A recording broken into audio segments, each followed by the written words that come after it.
Buyrakdagi toshlarni maydalab tushiradigan oddiygina giyoh bor ekan, bu ham bo'lsa mana shu bo'ymadaron giyohi ekan. Kelinglar shuni men sizlarga mana shu kitobdan o'qib beraman.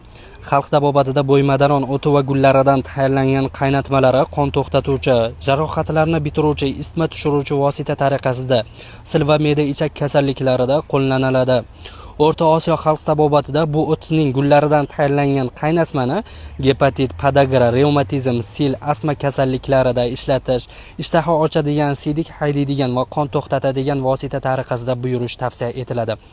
Ibn Sino bu o'tdan tayyorlangan qaynatmalarni nafas qisishi, astma, radikulit, siydik tosh kasalliklarida ko'p ishlatgan, hayzni o'rniga tushiradigan vosita tariqasida qo'llagan. Muhammad Husayn o'zining Mahzan ul Adviya asarida bo'ymadaron haqida quyidagilarni bayon qiladi. Bo'ymadaron buyrakdagi toshlarni maydalab chiqaradi, a'zolardagi tiqilmalarni ochadi, bachadondagi yaralarni tuzatadi, bosh og'rig'i, tumovda, bezgakda, qiynalib siyishda, ko'krak kasalliklarida yaxshi yordam beradi.